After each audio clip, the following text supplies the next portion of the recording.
Good morning, public diary that I want people to read, in this case, listen to and see. It's your boy Murphy, aka Gravity, because I'm still holding it down, coming to you from off the grid. I'm violating one of my codes right now, the code of never reveal too much on the public diary. But the author in me cannot resist the cheap allegory, and the professor in me cannot resist a teachable moment. So I've been thinking a lot about Shinrin-Yoku, that's the Japanese art of forest bathing, and how as we get older, and we are getting older, we need to take more time for our rest and our recovery. We need to heal. And cortisol is the enemy. Cortisol is the stress hormone. We're bombarded all day, every day with the pressures of adult life.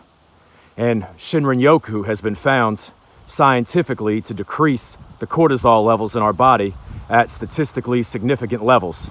So you can go and look and see that what I'm telling you is the truth, and I would hope you would do so. Just use the Google machine. So I have done as I've done previously, made trails to lead myself to quiet places. And we can talk about the benefit of that in a while. But as I was doing this, a lot of teachable moments appeared, and I thought I would share them with you. So I hope that you can stay with me as I do this. So you see that we start the path. And this is a lot like life. I don't know if you just heard that gunshot from somewhere over there, but that's also a metaphor.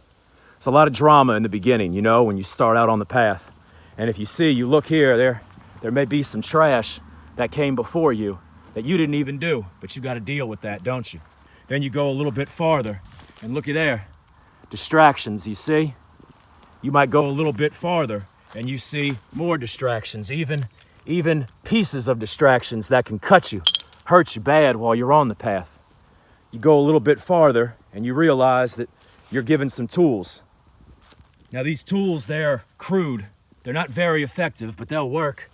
And you see that they come with a warning. Got to make the most of the tools you're given, and everybody starts with basically the same tools in the beginning. So you start going through the path, you start clearing it out, and you realize that there are vines and thorns, there's obstacles. Sometimes you're moving straight for a while, and then you got to make a detour. So you got to turn. You realize that as you go, sometimes there's some hills, some valleys. So you climb up and you keep going. Then you realize that there's a tight spot. You can't go to the left, you can't go to the right, you got to stay.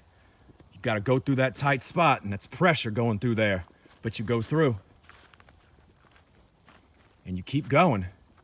And you keep going through the tight spots and walking, and all of a sudden, you get some more tools.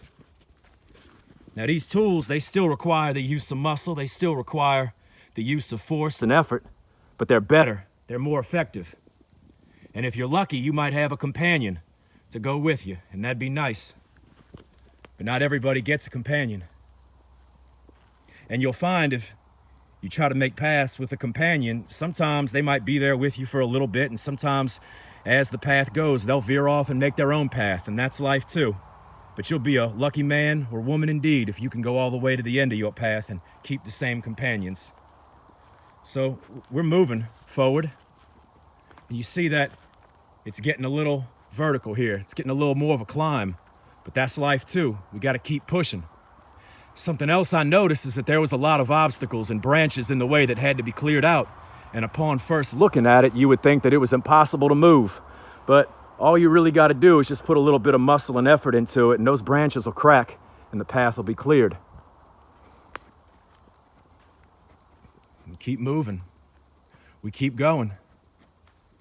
And you notice now we're getting some momentum. See that there's some light coming through. That's something else I noticed, man, that as we move the obstacles out of the path in our pursuit of peace, more and more light comes in, more and more clarity.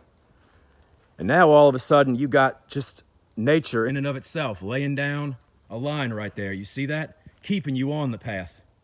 Now there's no way that you could veer off unless you purposefully chose to. And how many of us do that? And now look at this.